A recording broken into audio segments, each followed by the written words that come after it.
И официанта, и по совместительству искусного сильберо, то есть человека, коммерса, который владеет языком списка сильба. Сейчас он свой талант, свой искусство вам продемонстрирует.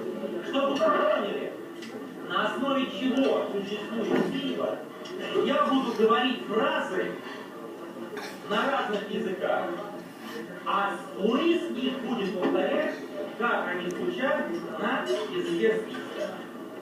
Начали. Buenos días. Bienvenido a la Gomera. Лариса, que tan bonita.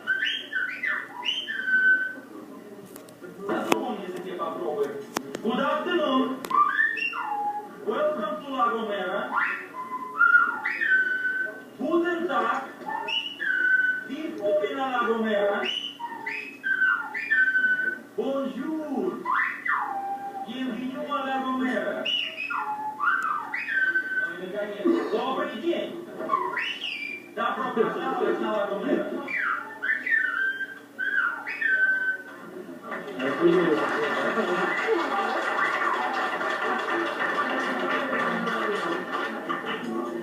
Этот предмет назову.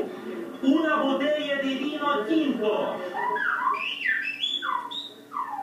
И на русском. Одна бутылка красного вина.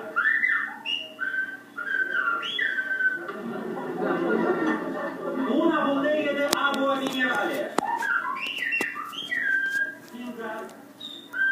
На русском. Одна бутылка минеральной воды. Без газа.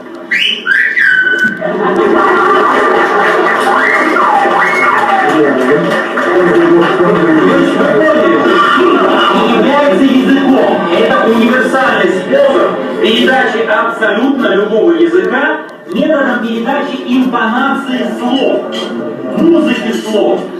Но многие скептики скажут, да, мы слышим, что Луис очень похоже воспроизводит слова. Но где гарантия того, что другой человек поймет то, что он говорит?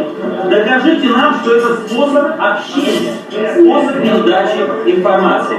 Сейчас будет эксперимент, в котором вы поучаствуете сами лично. И я попрошу вас участвовать в этом эксперименте. Не нравитесь, да? Нет, вы сидите. Мне нужны ваши отчеты.